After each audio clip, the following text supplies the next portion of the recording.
प्रभु राम देव भगवान अल्लाह खुदा ईश आदि नाम एक ही शक्ति के हैं। वो कैसा है, कहां है, कैसे मिलता है, किसने देखा है? ये प्रश्नवाचक चिन्ह पूर्ण रूप से हटाने के लिए अवश्य सुनिए जगत गुरु तत्वदर्शी संत रामपाल जी महाराज के अमृत वचन, सर्व पवित्र धर्मों के पवित्र शास्त्रों के आधार पर।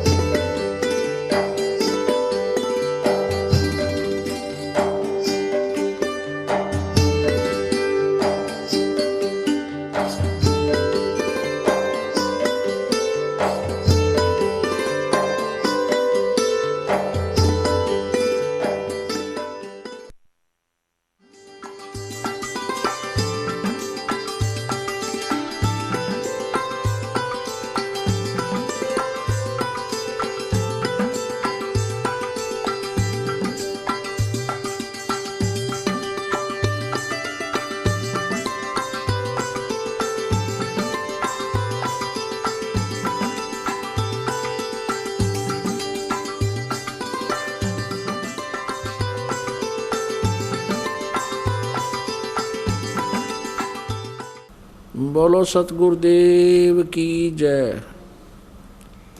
बंदी छोड़ कबीर परमेश्वर जी की जय। बंदी छोड़ गरीबदास जी महाराज जी की जय। स्वामी रामदेवानंद जी गुरु महाराज जी की जय।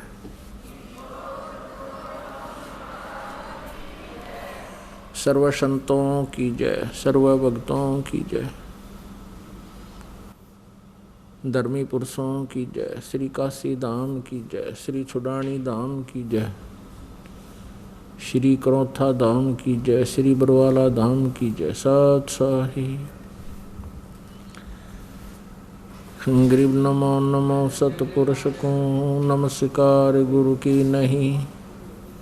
सुर नर मुनि जन साधुआं संतों सर्वसदी नहीं। सतगुरु साहिब संत सब दंडोतम प्रणाम।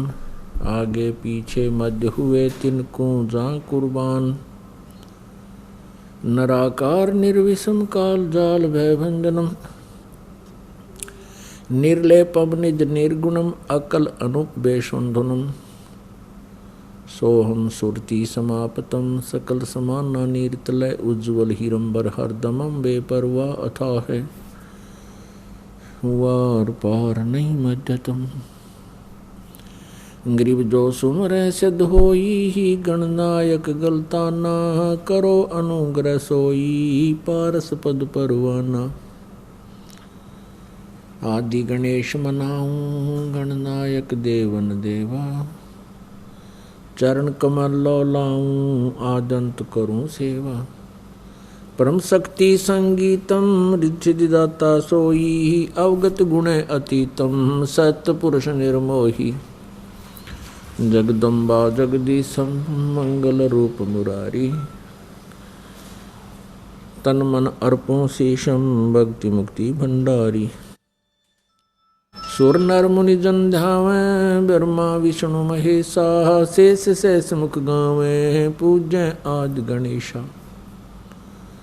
इंद्र कुबेर सरीखा वरुण धर्म राय ध्यावे। समर्थ जीवन जी का मन इच्छा फल पावे। 33 कोटि अधारा ध्यावे 88। उतरे भव जल पारा कट है यम की फांसी।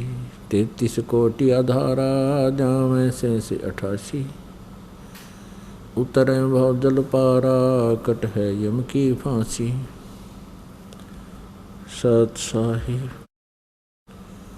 कर जोरूं विनती करूं। धरूं चरण पर शीश।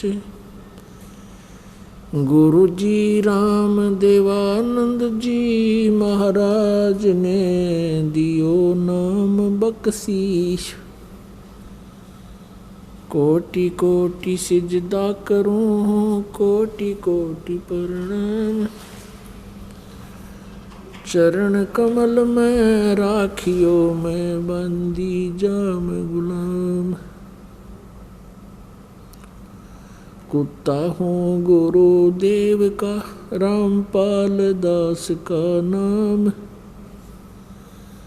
गले प्रेम की जेवड़ी, जहाँ खेचो वहाँ जाऊं।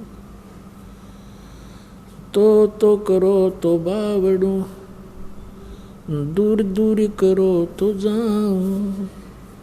जो राखो त्यों ही रहूं, जो देवो सो खाऊं। जय इब कै सतगुरु मिले, सब दुख आँखों रोए। चरणों ऊपर शीश धरूं, कहूँ जो कहनी हो। कबीर साईं मिलेंगे, पूछेंगे कुशलात। आदि अंत की सब कहूँ, अपने दिल की बात है। गुरु जी तुम ना भूलियो, चाहे लाख लोग मिल जाएं। हमसे तुमको बहुत है, तुमसे हमको नहीं। कबीर तुमरे विसारे क्या बने, मैं किस किस रण में जाऊं। शिव बिरंच मुनि नारदा, तिनके हृदय न समाऊं। अब गुण किए तो बहुत किए, करत न मानी हारे।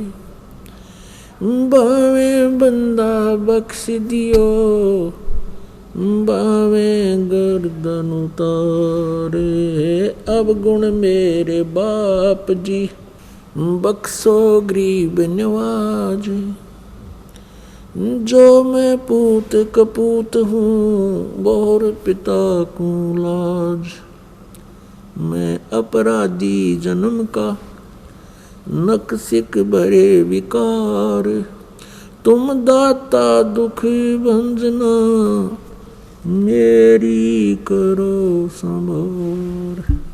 सूरत करो मम साइया, हम हैं भव जल माही। आप ही बह जाएंगे जो, तुम न पकड़ोगे बाँ।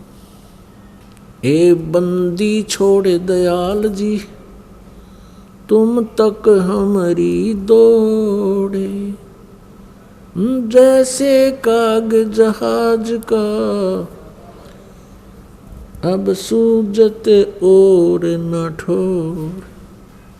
परम पिता परमात्मा परम पूज्य कबीर परमेश्वर जी, कबीर साहिब जी हम सभी पुण्यात्माओं के जनक हैं। ये परमात्मा परम अक्षर ब्रह्म कहे जाते हैं। इन्हीं को सत्य पुरुष भी कहते हैं। सत्य पुरुष का अर्थ होता है अविनाशी परमात्मा, पुरुष मीन प्रभु, और सत्य माने अविनाशी, जिसका नाश कभी ना हो। इसी के भाषाभिन्न या पर्यायवाची बहुत शब्द बन जाते हैं। परम अक्षर ब्रह्म, अकाल मूर्त, शब्द स्वरूपी राम, सतपुरुष। ये वो परमात्मा है जो सब ब्रह्मांडों का रचनहार है, और जो बनारस में, काशी शहर में, भारतवर्ष के काशी शहर के अंदर एक जुलाहे की भूमिका किया करते थे, जो धानक कहलाते थे। ये पूर्ण परमात्मा है, असंख्य ब्रह्मांड के स्वामी। पुण्यात्माओं, परमात्मा की पहचान कैसे की जा सकती है? परमात्मा की पहचान करने के लिए हमने जो आधार बना रखा था वो ये था जैसे श्री कृष्ण जी ने मोरध्वज राजा के पुत्र ताम्रध्वज को आरे से 2 भाग करवा के जो मृत्यु को प्राप्त हो गया था उसको जीवित कर दिया, जिस कारण से हमने भगवान श्री कृष्ण जी को सुप्रीम पावर मान लिया।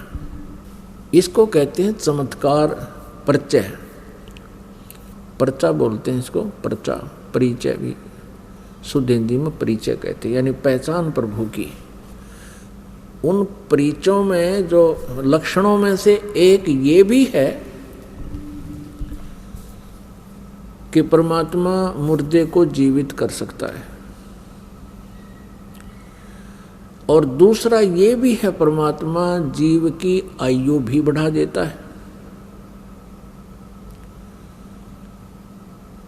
और इसके साथ साथ और भी बहुत से गुण हैं, लक्षण हैं जिनसे परमात्मा की पहचान की जा सकती है। एक भगवान के गुणों में, लक्षणों में ये भी आता है कि वो निर्धन को धनी बना सकता है, रंक को राजा बना सकता है,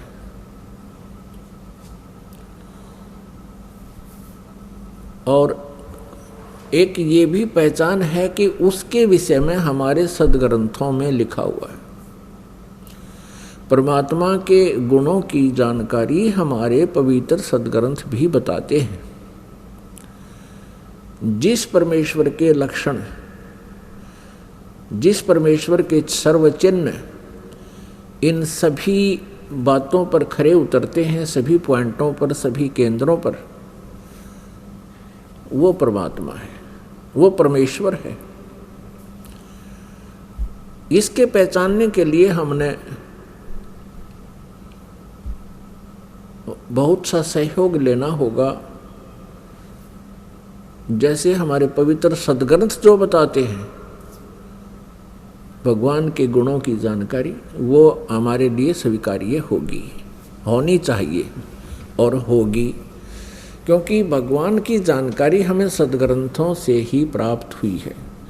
और हमारे जो पहले वाले गुरुजी थे वो यही कहा करते थे कि शिव पुराण में ऐसा लिखा है, वेदों में ऐसा लिखा है, श्री दुर्गा पुराण में ऐसा लिखा है, श्री विष्णु पुराण में ऐसा लिखा है, और श्री मार्कंडे पुराण में ऐसा लिखा है, श्री ब्रह्मा पुराण में ऐसा लिखा है, और वो साथ में संस्कृत भी बोला करते थे। तो हम ये सोचा करते थे कि इन महापुरुषों ने सदग्रंथों को ठीक से समझा है, क्योंकि ये संस्कृत लैंग्वेज से, संस्कृत भाषा से परिचित है। तो हमें कोई शंका नहीं रही। क्या शंका नहीं रही कि ये झूठ बोल रहे हैं। इसलिए हमने इनके प्रत्येक वाक्य को, प्रत्येक आदेश को शिरोधार्य किया, और जैसा भी इन पूर्व के ऋषि गुरु महापुरुषों ने, मंडलेश्वरों ने, आचार्यों ने, महंतों ने हमें जो ज्ञान दिया, हमने उसको स्वीकारा। किस लिए स्वीकारा? कि हमने परमात्मा की खोज है, परमात्मा की चाह है, आत्मा का परम सहारा परमात्मा है, और जो आत्मा को सुख मिलेगा वो परमात्मा से मिलेगा। परमात्मा हमारे प्रारब्ध के कर्मों को भी नाश कर देता है। परमात्मा के गुणों में ये भी है कि परमात्मा, परमेश्वर, पूर्ण ब्रह्म हमें साप से भी मुक्त कर सकता है, श्राप से। जैसे हमें इन 3 तापों से भी परमात्मा मुक्त कर सकता है। तो ये सभी लक्षण परमात्मा में होते हैं। प्रथम लक्षण जो हमने लिया है कि भगवान श्री कृष्ण ने मोरध्वज के पुत्र ताम्रध्वज को आरे से, एक आरी से 2 फाड़ करवा के उसके माता पिता से, क्योंकि पहले साधु संतों के विचारों, आदेश का बहुत पालन करते थे, श्रद्धालु व्यक्ति होते थे, और वो समझते थे कि ना जाने किस वेश में भगवान ही आ गया हो, इसलिए संत के आज्ञा का वो पालन करते थे। उस समय संत लोग जो है बड़े सिद्धि युक्त होते थे। सिद्धि क्या होती है? कि ईश्वरीय भक्ति से, परमेश्वर की भक्ति से उन्होंने कुछ संग्रह कर ली होती है पावर, परमात्मा की ही पावर को संग्रह कर लेते हैं। जैसे इन्वर्टर होते हैं, इन्वर्टर चार्ज कर दिए जाते हैं तो वो उनकी बैटरी चार्ज हो जाती है, कुछ समय के लिए बहुत कार्य काम चलाऊ कर देते हैं। तो वो पावर है कहाँ से ग्रहण की उसने? थर्मल प्लांट से। तो एक इन्वर्टर थर्मल प्लांट जितना कार्य नहीं कर सकता, इतनी क्षमता उसकी नहीं हो सकती। तो जितने भी ऋषि महर्षि जिनमें सिद्धियाँ थी, जिन्होंने 7 समंदरों को पी लिया फिर वापस छोड़ दिया, जिन्होंने पहाड़ उठा लिए आकाश में उड़ गए, ये इन्वर्टर थे।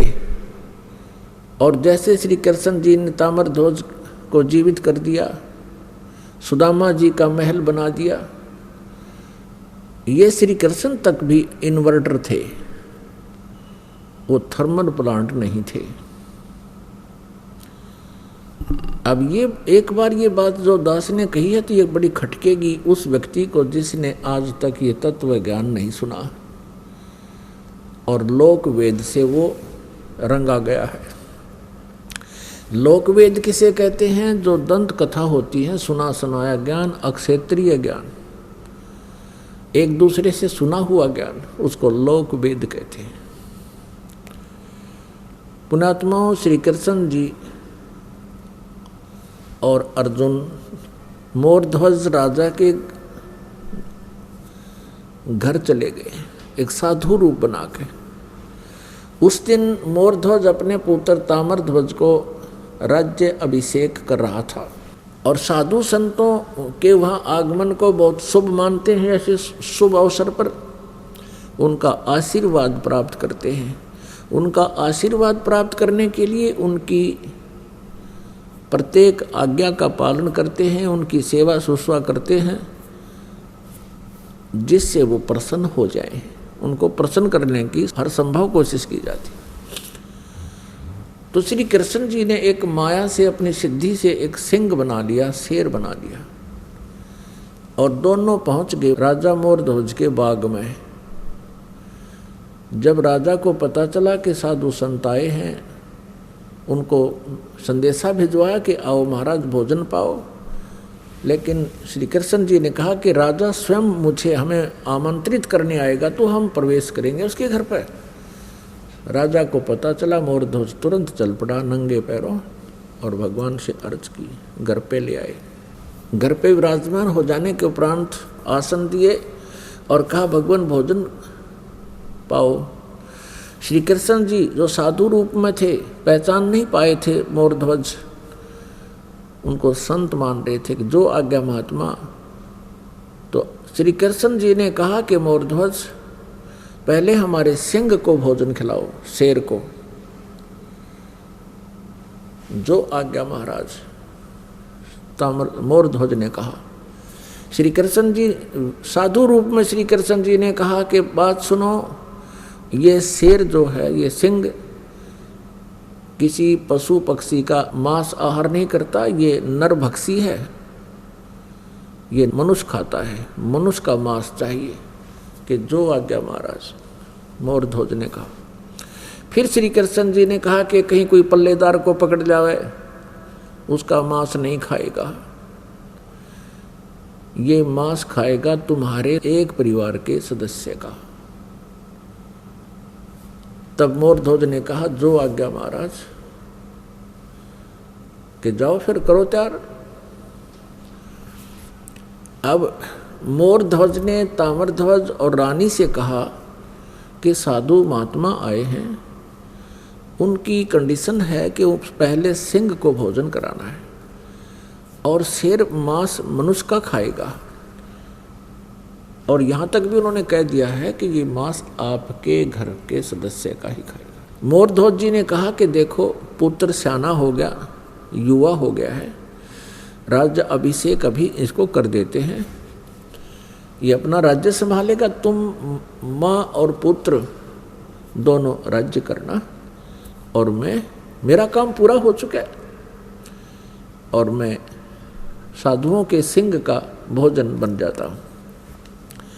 तब रानी ने कहा देखो मैं पतिव्रता स्त्री हूँ, और पतिव्रता स्त्री से पहले उसका पति यदि मृत्यु को प्राप्त हो जाता है तो उसका जीवन नरक होता है। मैं नहीं जी सकती। और मेरा काम क्या था? मेरा काम था आपका वंश चलाना। आपका वंश चल गया, अब मेरा क्या काम रह गया? लड़के का ब्याह कर लेना, दोनों पिता पुत्र अपना कार्य कर, राज्य संभालो। बच्चा अयाना है, ये राजकाज को ढंग से नहीं समझ पाएगा, आप इनकी हेल्प करते रहना और मुझे आहार बनने दो सिंह का। तब लड़का कहता है ताम्रध्वज के माता पिता, मैं माता पिता के ऋण से मुक्त नहीं हो पाया हूँ। अभी तक तो मेरी आपने सेवा ही सेवा की है, मैं तो आपकी कुछ सेवा कर नहीं सका, इसलिए मैं सिंह का आहार बनूंगा। आप मुझे पितृ ऋण से मुक्त होने दीजिए। अब वहाँ